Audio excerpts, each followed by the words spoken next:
Hi everyone, কেমন আছো সবাই? আশা করছি সবাই খুব ভালো আছো। আর আমার এই মিনি সিরিজগুলো তোমাদের কেমন লাগছে অবশ্যই কিন্তু কমেন্ট করে জানিও।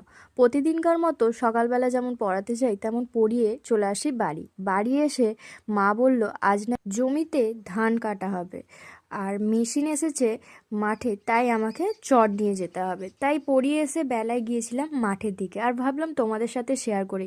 তোমরা যারা শহর থেকে এই ভিডিওগুলো দেখো আমার, তোমরা জানিও তো তোমাদের এই গ্রাম বাংলার ভিডিও কেমন লাগে। এই ধান কাটা মেশিন উঠে অনেক সুবিধাই হয়েছে। এই দেখো, একটা জমি ধান কাটা হয়ে গিয়েছে। মেশিনে ধান কাটলে একটাই সুবিধা, খরচ কম। খরচ কম কেন বললাম? এই মেশিনে খুব তাড়াতাড়ি ধান কাটা হয়ে যায়, কিন্তু এই মেশিনের ভাড়াটাও কম না। 1 মিনিটে 60 টাকা করে নেওয়া হয় এই মেশিনে। আমাদের এই যে বড় জমিটা তোমাদেরকে দেখালাম, এই জমিটায় ধান গাছ খুবই কম ছিল। সেই কারণে লোক লাগতো, মানে লেবার লাগতো অনেক বেশি, তাই আমাদের মেশিনে ধান কাটা হয়ে গিয়েছিল। আর এখান থেকে আমাদের বাড়ি অনেকটাই দূরত্বে, যেই কারণে আমাদের মেশিনেই ধান কাটা হয় প্রায় সময়। আমাদের ওই বড় জমিটায় ধান কাটতে সেদিন খরচ হয়েছিল 1200 টাকা।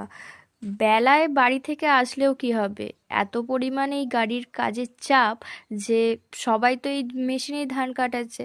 সেই কারণে আমাদের বেলা থেকে প্রায় সন্ধে হয়ে গিয়েছিল বাড়ি যেতে সেদিনকে। আমাদের ধানটাই লাস্ট কাটা হয়েছিল সেদিন। তো কেমন লাগলো তোমাদের আজকের মিনি ব্লগটা? ভালো লাগলে কিন্তু কমেন্ট করে জানিও। আর এই মেশিন কি তোমরা এর আগে দেখেছো? দেখে থাকলে কিন্তু অবশ্যই কমেন্ট করে জানিও।